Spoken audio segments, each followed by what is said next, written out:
ॐ अग्निमूर्धादिवः ककुत्पत्ति पृथिव्या अयमः अपामारेतामसि जनवतिः ॐ क्रां क्रीं क्रों सबोमाय नमः। मित्रों नमस्कार, स्वागत है आपका हमारे YouTube channel doctor H S. Rawat और Facebook page doctor H S. Rawat. मैं हूं आचार्य एच.एस. रावत और आज मैं जानकारी देने वाला हूं ब्रह्मांड के अंदर दो पावरफुल ग्रह सूर्यदेव नीच अवस्था में जा रहे हैं और ये 17 अक्टूबर सुबह 6:05 पर और जो मंगल देव हैं सेनापति वो 20 अक्टूबर दोपहर को 2:22 पर नीच हो जाएंगे। पृथ्वी लोक के ऊपर इनकी डुगडुगी बजेगी, विनाश लीला की तरफ ये जा रहे हैं, लेकिन हमें उस स्थिति में नहीं जाना। हमें ये देखना है कि मानव जीवन के ऊपर इसका क्या प्रभाव होगा। स्टार वार जब होता है तो पृथ्वी के ऊपर बम विस्फोट, युद्ध, महामारियाँ, ये इस तरह की चीज़ें होती हैं, लेकिन मैं उस विषय पर फलादेश और भविष्यवाणी नहीं करूँगा। बस स्टार्टिंग में ही बता देता हूँ कि अनर्थ कुछ होने की संभावना है। 94 दिन के लिए मंगल देव नीच, 21 जनवरी तक, 21 फरवरी, 21 मार्च और अप्रैल का कुछ महीना, 2.5 महीने के आसपास शत्रु राशि में रहने वाले हैं। उसके बाद फिर नीच होंगे, बकरी अवस्था में जाके फिर नीच होंगे। आने वाला समय बहुत अच्छा नहीं है। सेनापति मंगल शरीर के अंदर मसल्स का कारक है, रेड सेल्स ब्लड का कारक है और ये ताकत का कारक भी है। मंगल जब नीच होता है तो हेल्थ इशूज आते हैं पूरे वर्ल्ड के अंदर। पूरे वर्ल्ड की बात कर रहा हूँ मैं, इंडिया की बात नहीं कर रहा। पूरे वर्ल्ड के अंदर गले छाती इन्फेक्शन के योग आएंगे। फीवर, कोल्ड कफ और गले छाती का पकड़ना जैसी बीमारी आने का योग बनेगा। और ये इसलिए कि मंगल नीच हो रहा है अपनी राशि से चौथे यानी छाती के ऊपर, और सूर्य अपनी राशि से हो रहा है गले के ऊपर तीसरे भाव में। तीसरा और चौथे भाव दोनों नीच अवस्था में जा रहे हैं और दोनों ही शरीर को मेंटेन करते हैं, दोनों ही शरीर के अंदर ओज पैदा करते हैं। सूर्य भी ओजस्वी है और मंगल भी ओजस्वी है। तो मैंने सोचा कि क्यों ना आपको इसकी जानकारी दूं और बचाव की जानकारी दूं। पहले 2 एपिसोड में जानकारी दे चुका हूं।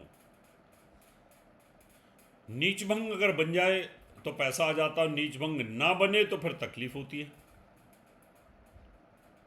पहला जो एपिसोड मैंने बनाया था उसमें नीच भंग बना करके मैंने पैसा बनाने का योग बताया था। हेल्थ तो आएगी, बीमारी आएगी, लेकिन पैसा भी आएगा।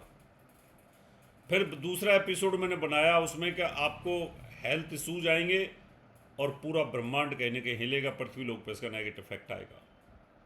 आज की 4 राशियों की जानकारी मैं आपको देने वाला हूं।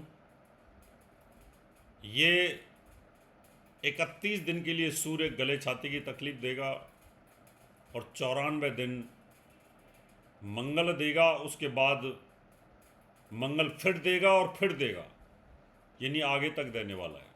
मंगल तो करीब 6 महीने तक आपको तंग करने वाला है। तो मित्रों मैं शुरुआत करता हूं। आपसे निवेदन करूंगा मेरे YouTube चैनल को सब्सक्राइब करें, नोटिफिकेशन बेल को दबाएं, वीडियो को शेयर करें, वीडियो को लाइक करें, जिससे लोगों का भला हो। ज्योतिष एक विज्ञान है, ट्रू विज्ञान है। ये रश्मियों का विज्ञान है। ग्रहों की किरणों से हमारा दिमाग चलता है, ग्रहों की किरणों से हमारा मन चलता है, हमारी बुद्धि चलती है। ये विजिबल नहीं है, इफेक्टिव है।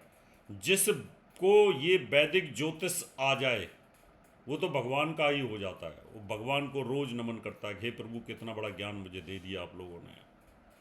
तो प्रभु का ये विज्ञान है, बहुत प्यारा है, इसमें कोई अंधविश्वास नहीं है। अंधविश्वास लोग इसको बना रहे हैं, उपाय के नाम पे लोगों को बेवकूफ़ बना रहे हैं। पान के पत्ते पे शहद रखो और बहा दो, आपका काम हो जाएगा। अरे पान के पत्ते पे शहद से अगर काम होने लगा तो इन ग्रहों का प्रभाव तो कुछ रह ही नहीं जाएगा। अपना पेट भरने के लिए, अपने को लाइमलाइट में चमकाने के लिए, अपने को नंबर 1 पे घोषित करने के लिए दूसरे का बुरा करते रहो। दूसरे को बुरा करने पे लगे हुए हैं। अरे तुम्हारे अंदर हिम्मत है तो ज्ञान से आगे बढ़ो, ये ढोंग और पाखंड से नहीं, षड्यंत्रों से नहीं कि आप किसी के खिलाफ षड्यंत्र करो, उसको नीचा करो और आप ऊपर होने की कोशिश करो। कफन में तो सबके आग लगनी है, बचेगा तो कोई नहीं। मित्रों, इसलिए ऐसे अंधविश्वासियों से बचने की जरूरत है कि जो ज्योतिष का विनाश कर रहे हैं। ज्योतिष एक ऋषियों का विज्ञान है और इसको हम पिछले कितने सालों से सिखा रहे हैं आपको, पूरा जीवन हमने इसको दिया है। अब मैं आपको बताऊंगा उन 3 राशियों की जानकारी, 4 राशियों की जानकारी दूंगा कि जो हमारे तीसरे भाव को और हमारे चौथे भाव को प्रभावित करें। मिथुन राशि की बात कर लेते हैं, क्योंकि मिथुन राशि पर इसका प्रभाव आएगा। पहले 1, 4, 7, 10 की जानकारी दी, 2, 5, 8, 10 मैंने की जानकारी दे दी। आज मैं आपको जानकारी देने वाला मिथुन राशि। मिथुन राशि का उथल पुथल रहने वाला है। 2-3 महीने बहुत ज़्यादा उथल पुथल रहेंगे मिथुन के।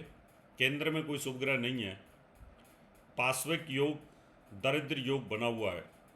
मिथुन राशि का स्वामी स्वयं बुध की स्थिति अस्त अवस्था में है। यहाँ सूर्य नीच का हुआ है, तो गर्भवती महिलाओं को बड़ी सावधानी बरतने की जरूरत होगी। आपका छोटा भाई होगा, उसको परेशानी का सामना करना पड़ेगा।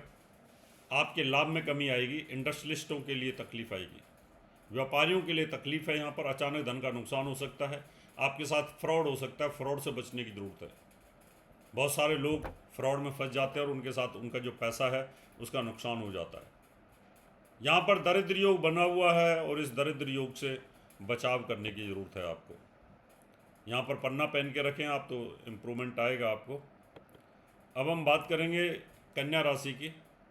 कन्या राशि का स्वामी बुध तो धनभाव पर बैठा हुआ है, लेकिन अस्त है। आपके धन के ऊपर खर्च का स्वामी सूर्य नीच होकर बैठा हुआ है। आपके धन का नुकसान होगा। अचानक धन का नुकसान होने का योग बनता है। या तो चोरी हो जाएगा, या आपके साथ बैंक फ्रॉड हो सकता है, या ये जो आजकल जो चीटर लोग हैं ये भी आपके पैसे का दुरुपयोग कर सकते हैं। तो यहाँ बचाव करने की ज़रूरत है। और इंडस्ट्रियलिस्ट जो हैं, व्यापारी जो हैं, उनके साथ भी फ्रॉड होने के योग बनते हैं, क्योंकि आपके लाभ स्थान पर नीच का मंगल बैठा हुआ है और साथ में वो अष्टमेश होकर के बैठा हुआ है। यहाँ पर छोटे भाई को तकलीफ़, उसके बैक पेन में शिकायत होने का योग बनता है। आपके मामा मौसी को गले छाती की तकलीफ़, आपकी दादी को छाती की तकलीफ़, बैक पेन की प्रॉब्लम्स आने के योग बनेंगे। इनसे सावधानी बरतने की आवश्यकता है। अब हम धनु राशि की बात करेंगे। धनु राशि के अंदर भी फ्लक्चुएशन है, उतार चढ़ाव है, दरिद्र योग बना हुआ है, इसका ध्यान रखना पड़ेगा। आपके 2 लाभ स्थान है, वहाँ पर नीच का सूर्य बैठा हुआ है, भाग्य का स्वामी होकर के बैठा हुआ है। पिता को हेल्थ में प्रॉब्लम्स आएगी, आपके चलते हुए काम में प्रॉब्लम्स आएगी, संतान को हेल्थ इशूज आएंगे, गर्भवती महिलाओं को गर्भ नष्ट हो सकता है, संतान को चोट लग सकती है। एक्सीडेंट दुर्घटना से बचाव करने की ज़रूरत है आपको। यहाँ पर बच्चों को कोल्ड कफ की प्रॉब्लम्स आएगी, इसका भी ध्यान रखना है। और दादी को चोट लग सकती है, गिर सकती हैं वो कहीं ना कहीं, ये इसका भी ध्यान रखना पड़ेगा आपको। अब मीन राशि की बात कर लेते हैं। मीन राशि का स्वामी बृहस्पति तो वृष राशि में मूवमेंट में है, ये तो चलता रहेगा। 3rd हाउस में है, अपनी राशि से तीसरे है, अपनी राशि से छठे चल रहा है। यहाँ पर धन का स्वामी नीच होकर बैठा हुआ है, संतान के घर में नीच होकर के बैठा हुआ है। तो गर्भवती महिलाओं के लिए थोड़ा कष्टकारी योग है, धन का नुकसान होने का योग है, धन आपका खर्च होने का योग बनता है, संतान के लिए खर्च होने का योग बनता है। सूर्य नीच है, हेल्थ का स्वामी होकर के मृत्यु स्थान में पड़ा हुआ है। मीन राशि वालों की हेल्थ पर भी इसका बुरा इफेक्ट आने वाला है। अब उपाय के तौर पर आपको क्या करना है, आपको एक मोती पहन के रखना है और एक ओपल पहन के रखना है। मोती और ओपल पहनने से जो ग्रह नीच है, मंगल नीच हुआ है चंद्रमा के घर में, तो चंद्रमा को मजबूत करना होगा। सूर्य नीच हुआ है शुक्र के घर में, तो हमें शुक्र को मजबूत करना पड़ेगा। इन 2 को मजबूत करें, सूर्य को जल चढ़ाएं, मंगल के मंत्रों का जाप करते रहें और सूर्य के मंत्रों का जाप करते रहें, तो इससे आपको काफ़ी रिलीफ आएगा। आगे और जानकारी दूंगा। आप भी अपनी कुंडली दिखाना चाहते हैं, वास्तु विजिट कराना चाहते हैं, घर का नक्शा दिखाना चाहते हो, तो अपॉइंटमेंट लेकर के आप मुझे मिल सकते हैं। मैं पर्सनली ये विजिट करूँगा। अब आपसे हाथ लेता हूँ, नमस्कार। और ये है मेरा दिल्ली का पता, आप इसको नोट कर लें और इस नंबर पर अपॉइंटमेंट लेके मिल सकते हैं। हमारा दिल्ली का पता है महर्षि पराशर ज्योतिष विद्यालय, C9 महिंद्रा पार्क, पंखा road, near Janakpuri, C1 bus stand, new Delhi 59। हमारा दिल्ली का नंबर है 9811144156, 9212296090। हमारा मुंबई का नंबर है 9820114429।